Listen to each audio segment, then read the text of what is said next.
Text 84850, tweet at LBC 973. This is London's biggest conversation with Julia Hartley-Brewer. Good afternoon to you. I'm Julia Hartley-Brewer. This is LBC 97.3, London's biggest conversation.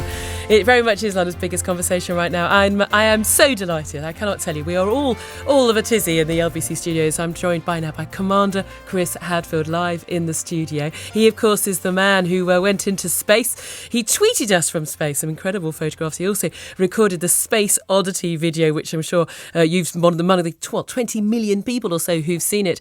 And actually, should we have a little bit of a clip from that before we talk to Commander Chris Hadfield, his Space Oddity video, his tribute to David Bowie. Ground control to Major Tom. Ground control to Major Tom. Yes, that's not David Bowie. That is the man joining me right now, Commander Chris Hadfield, Commander of the International Space Station. Thank you so much for joining us, Chris. It's really nice to be here. Thanks for the invitation. Or should I call you Commander? I rather feel you've earned that title. If you want to, you can, obviously you're listening right now, you can hear us at LBC 97.3, but you can watch the interview live on a live stream on our website, lbc.co.uk as well, and also see a fantastic selection of Chris's best photos from space, and indeed that video of Space Oddity. Now, you, not only have you come back down to Earth, you've also had time to pen your own book, An Astronaut's Guide to Life on Earth. It's a wonderful title. Has you in a spacesuit, skateboarding above the Earth on the cover. I wish you'd been able to do that. Wouldn't that have been cool? That would have been fun. I'm amazed at the success of the book. It's a New York Times bestseller and the #1 book in Canada. It's doing really well in the UK, so it's a real delight for me. I'm not surprised. Now, I mean, not only, can you play guitar and sing in your Space Oddity video, let me just read a little bit of your bio on the back of the book. Right. This is so absurdly impressive. Chris Hadfield is one of the most seasoned and accomplished astronauts in the world, a top graduate of the US Air Force Test Pilot School in 1988, US Navy Test Pilot of the Year 1991, selected as an astronaut in 1992. He was Capcom for 25 shuttle launches, served as Director of NASA Operations in Star City, Russia, 2001 to 2003, Chief of Robotics at the Johnson Space Center in Houston, Chief of International Space Station Operations as well. And then, of course, Commander of the International Space Station. And I'm Canadian. And you're Canadian, which makes it even more impressive. Is there anything you can't do? I'm not a very good dancer, really, That makes so us all feel I better. shy away from it. That makes us all feel a lot better. That's why I'm in the band, actually.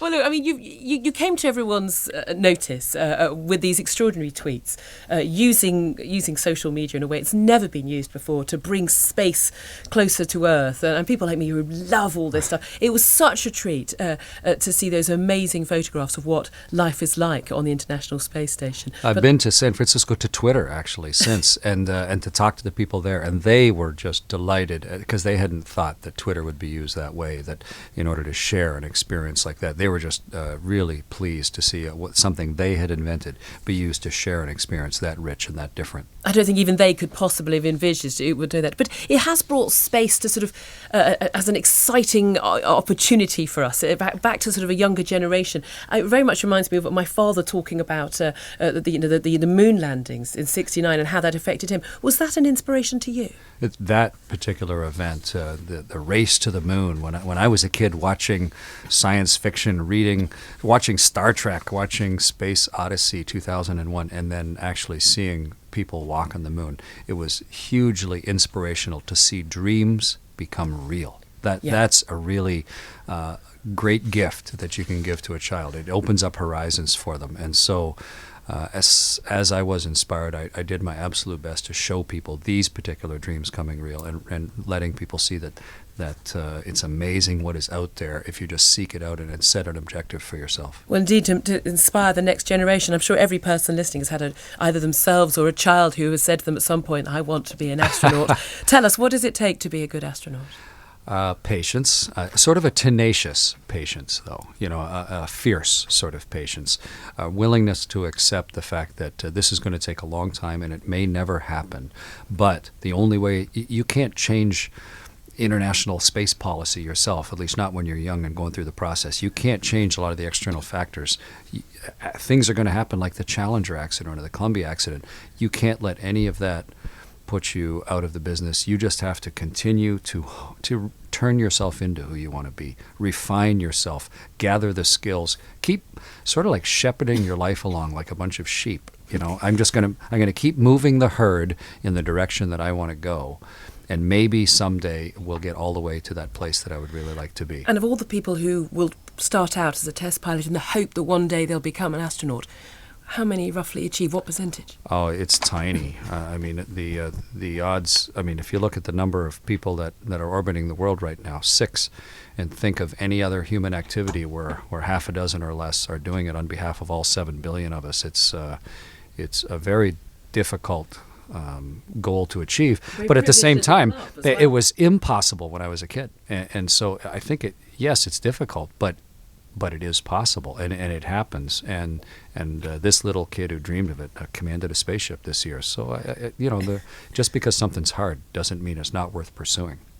What was the most surprising experience of living in space? I know you've been on Mir and you've been to the International Space Station before, but in terms of what you most expected and least expected, what was the most surprising?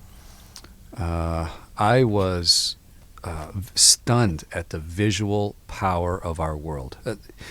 When you're outside on a spacewalk, which is the most magnificent experience of my life, in between the world and the universe, I was super technically trained. The choreography of it, every single step, every hand motion. I was like a ballet dancer who'd practiced the Nutcracker 1,000 times. But I wasn't prepared for the visual, omnipresent gorgeousness of the world pouring by at 5 miles a second, 8 kilometers a second, where you cross the UK in a minute, from the other side of Ireland across Wales and England, right across the whole thing in a minute. And you see the whole world that way, but not just see it. It's like it's showing itself to you. But it's all around you. The angle with the sun is changing, so you see the glint of the sun and the textures and the changing seasons, and you go around the world every 90 minutes, and it's as if it's rubbing your face in the beauty of it all the time, and it draws you to it. Every spare minute you have, even if you've been up there 6 months, you pull yourself to the window and just soak up the beauty of the world. At no point did you ever think, oh, not another sunrise or sunset. Did you ever think? We've all seen amazing scenery when we've been on a holiday. Is there ever a point when you've said, enough already, I'm bored? Imagine if you were there on behalf of 2 billion people.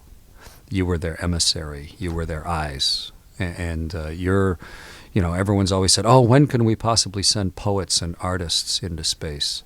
You're doing your best on behalf of everybody, so it's really easy to remind yourself just how privileged and special you are to be up there, and not to let it just drift on past. And no, you were aware every hour of every day. I wouldn't go to sleep at night until I literally just collapsed to sleep, and I set my alarm for 6 o'clock every morning, so I figured I'd sleep when I get home.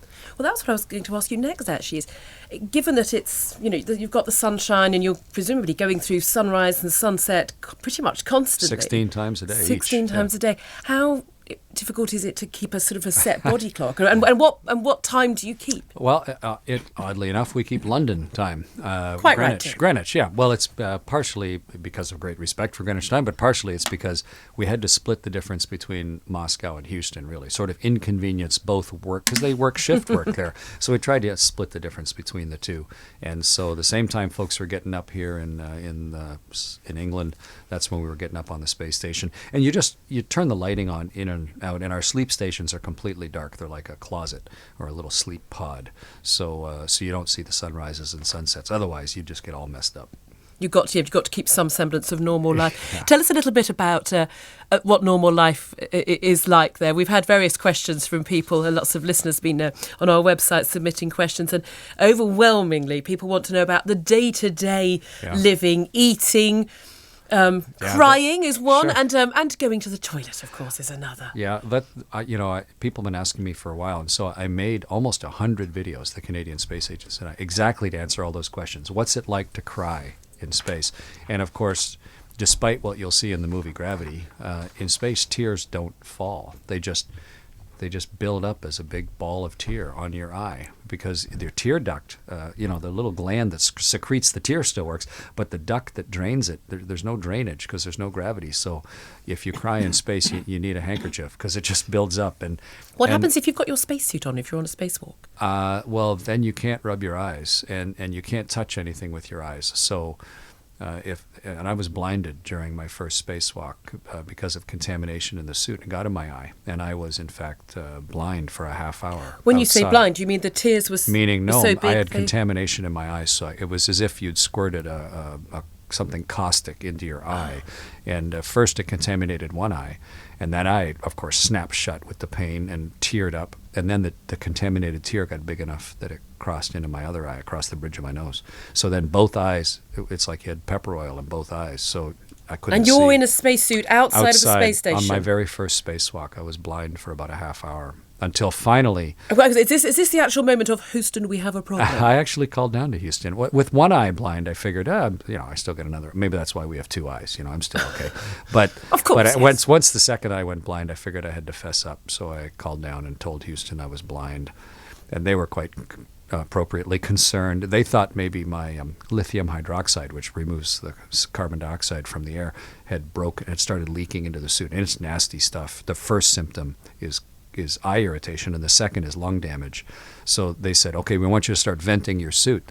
So I opened up a vent valve on the side of my suit. So in fact, I was hissing my oxygen away into the universe while being blind, while hanging onto the outside of the spaceship on my first spacewalk. But eventually I cried enough that it diluted the contaminant, which turned out just to be the anti-fog that was on our visor, just like an oily, soapy stuff. Eventually, I cried enough that it diluted it so I could start to see again. I could stop venting my oxygen into the universe and get back to work again. I don't even know where to start. It does sound like something straight out of the film Gravity. We're going to ask you about that. I'm sure you get asked about all it's these films the other way on around. space. Gravity is straight out of things like that. Oh, goodness me. Absolutely extraordinary. So many questions to ask Commander Chris Hadfield. Have you always wanted to ask an astronaut a question? You can get your opportunity now. 0845 6060 973. Give us a call right now. We'll get you on air before 3:30 asking Commander Chris Hadfield your question. What have you always wanted to ask a real live astronaut? 0845 6060 973 is the number to call. We'll find out a little bit more about those, ordinary living conditions and bodily functions. You know we've got to ask them, Chris, in just a few minutes' time. The time now, though, is 3:15. And it feels completely wrong. We've been talking about space. We're now back down to earth with the jams and the traffic in the LBC 97.3 travel centre. It's Jay Louise Knight. Thank you very much, Julia. Good afternoon. Starting in the centre of town, just looking on cameras at Trafalgar Square, Northumberland Avenue has been closed in both directions between Trafalgar Square and Victoria Embankment. That's due to a police investigation. Now, it's not looking too bad at the moment around Trafalgar Square. The worst of the queues are in both directions along the embankment there because the police are diverting traffic away at the bottom of Northumberland Avenue, so just be aware of that. M25 still slow anti-clockwise towards the Dartford tunnels from Junction 2 at the A2, anti-clockwise through Junction 25. That's looking much, much better. That's for the A10 and Enfield. We had an accident just after the Holmesdale tunnel. It has been cleared and the delays have gone as well. Things have improved coming into town on the A13. The accident before the Beckton roundabout's also gone, and northbound Blackwall tunnel, the delays have cleared as well. They were queuing from Blackwall Lane. That was after a problem with the lights heading into the tunnel, but all fixed now and looking much, much better. Expect some delays and cancellations this afternoon though at City and Heathrow airports. That's due to the fog. You're being advised if you're due to fly from either of those airports this afternoon or this evening to check with your individual airline before heading out to the airports. Keeping London moving. Your next travel updates in half an hour. This is LBC 97.3. When a businessman jumps into my cab screaming, "Get me to my meeting in double quick time," I'm tempted to tell him the best way. GoToMeeting by Citrix. Just download their online meeting software and you can meet your clients face to face right now. You can even share your screen with them. Try it and see how much time and money you'll save. Now, doesn't one great tip deserve another? Discover the fast, easy way to online meetings from anywhere. Visit gotomeeting.co.uk for a free 30-day trial. Emily is part of the Darwood and Tanner team, changing patients' lives one smile at a time. We did have a patient who, after she'd finished all her treatment, she was really happy and confident, and when she went home, her boyfriend proposed to her because he said, if I don't get in there quickly, someone else will snap you up because you look so amazing now. People come in here, they've been told they can't be helped, and we say, no, we absolutely can help you. Let Darwood and Tanner help you with our range of fast and comfortable dental implant treatments. Meet the team at darwoodandtanner.co.uk. Darwood and Tanner, new smile, new life. Need cash for Christmas? Or for household improvements? Then click on to loanmymotor.com now and get a logbook loan. It's easy to apply, there's no credit checks, no lengthy, boring forms to fill in. You'll usually get the money you need within an hour, and you get to keep your car for the duration of the loan. So what are you waiting for? Visit loanmymotor.com and get a logbook loan today. Loanmymotor.com. Responsible lenders you can trust. Typical APR 230.7%. Are you a big man in a small world? Big clothes, big choice, big superstore. Try bigclobber.com. Rayleigh Weir. When you're homeless at Christmas, cold, hungry, lonely, you can only watch as people shop and meet for parties. But a place at Crisis at Christmas could be the start of a whole new life. For £21.84, our homeless guests receive 3 hot meals, fresh clothes, a health check, and companionship to feel human again. We need your help more than ever before. Please call 08000 199 099 to buy a place for a homeless person this Christmas. LBC 97.3. Call Clegg.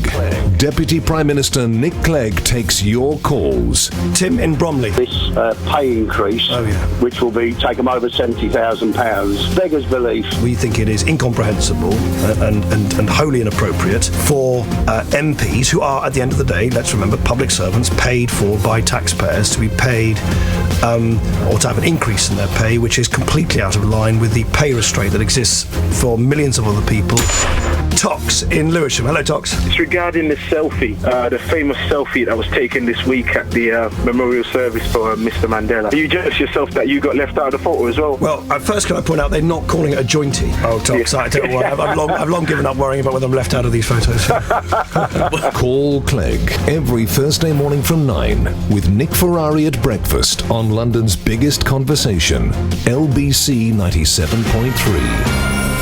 I'm Julia Hartley-Brewer. This is LBC 97.3, London's biggest conversation. I'm still in the studio with Commander Chris Hadfield. Yes, he of the International Space Station, the man who made the cover of Space Oddity. Almost 20 million views on YouTube now, Chris. He's written a most fabulous book. I'll hold it up for the camera if you're watching on lbc.co.uk. Chris Hadfield, An Astronaut's Guide to Life on Earth. It's a wonderful, wonderful book. It's a wonderful title of a book as well. You on a skateboard, as we mentioned earlier, in your spacesuit. It's very, very silly. We were just mentioning gravity before we went to the traffic and travel. We're going to get more calls in from listeners, 0845 6060 973, if you want to ask a real live astronaut a question. But a tweet from Night Spy asks, how much of the film Gravity is plausible, and would you play George Clooney in The Real Thing? Sandra Bullock described the movie as an amusement park ride, and I think that's about right. The visuals are profoundly good. Is that what we would see if we'd been in the space station? I was there for the North American premiere of the movie with the director and with Sandra and everybody watching it, and I said at the time, the visuals, I don't know how they did the visuals. If you want to see what it looks like to be out on a spacewalk, the combination of claustrophobia and agoraphobia all at the same time, that movie really shows it. The storyline's all Hollywood, but the visuals are really compelling, and it's a lot of fun to watch, and Sandra does a great job. I can see why you never got bored in space. Let's talk to Liam, who's on the A12. Hello, Liam. What's your question for Commander Hadfield? Hi, Chris. Yeah, it's Liam on the A12 here. When you spin in space, do you get dizzy still? Liam, yes, we do. You get used to just having your eyes to tell you which way's up, but when you spin, the acceleration of spinning moves the fluid in your inner ear, the little semicircular canals, and all the little sensors, the cilia that move back and forth. They still recognize that you're spinning up, and as soon as you stop, then that fluid keeps tumbling through your inner ear, and so you still get Oh, that really? same bad falling, tumbling, Wow, it's just like nausea feeling. ongoing scenario. Yep, same thing. Sorry. That's fascinating. Good question. Gareth has tweeted to say, emailed, sorry. He says, firstly, of his two questions, which made you most nervous, taking off to go into space or preparing to come back to Earth? And also, has David Bowie been in touch? Actually, I wasn't nervous about either, because only because of years and years of really accurate simulation. Like, you get so good at it because of accurate training and good instruction. The simulator is absolutely encapsulating what it feels perfect, like. but we look at things in such excruciating. We visualize failure to the degree that we know exactly everything we're going to do, no matter what goes wrong. So you're not nervous. You look forward to it, like you're eager to do it because you're so ready for it. And yes, David Bowie, we had to contact him, of course, to make the video. Otherwise, it'd be illegal. And he said, do the laws apply up in space? Yeah, I'm afraid. Well, YouTube wasn't up in space, and we had his legal firm's here in London, so we talked to them about it. But afterwards, he said it was the best cover of the song that's ever been done, which for an amateur musician and his son, my son Evan and I put that together.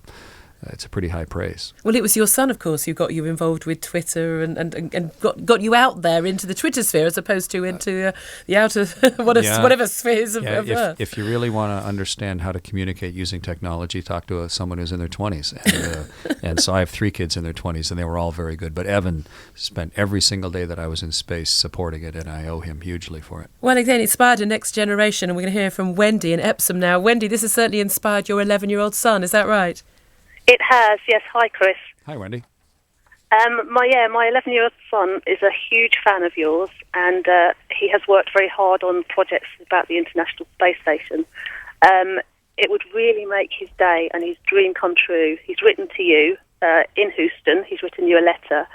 But if you could say a huge hello to Harvey McCulloch and his teaching assistant, Miss Carpenter, that would make his day. To Harvey McCulloch and the teaching assistant, Miss Carpenter, I very much am happy to directly communicate with you. Life on the space station is fantastic. I did my absolute best to share the magnificence of it, and I very much appreciate every 11-year-old who's paying attention, because they're the ones making choices about what the future is going to be, and to everybody who's teaching them. Thanks.